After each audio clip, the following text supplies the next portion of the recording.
хозяйство не просто отрасль экономики, это основа благосостояния людей.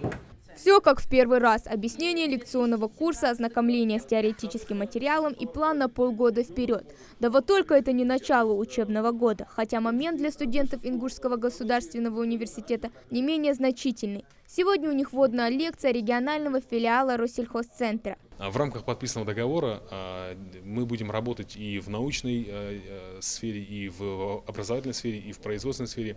То есть ребята, студенты, они будут работать на базе лаборатории Россельхозцентра, либо эта работа будет проводиться на базе лабораторий вуза, где будут какие-то новые разработки проводить, методы искать, какие-то новые, не знаю, сорта, работать над этим, либо выезжать на поля, непосредственно работать на поле в области защиты растений.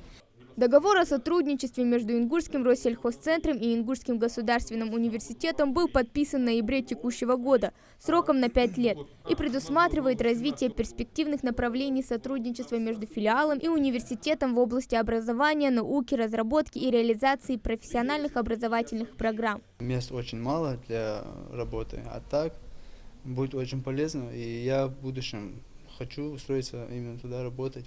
О том, что это отличная возможность для трудоустройства студентов, никто не сомневается. На счету университета не одна такая договоренность. Однако у этой есть свои особенности. Это и совместная деятельность по организации и проведению тематических конкурсов среди талантливой молодежи и научно-педагогических работников, и организация встреч студентов со специалистами в области растениеводства. Ингушский филиал Россельхозцентра тесно сотрудничает со многими агропромышленными предприятиями региона, а с некоторыми ГУПами и фермерскими хозяйствами у учреждения даже сложились плодотворные дружеские отношения, благодаря чему у студентов будет широкий выбор профессий. Молодой коллектив, который нужен, необходим для нашей республики, и непосредственно они отвечают экологии, развитию сельского хозяйства, со всей культуры.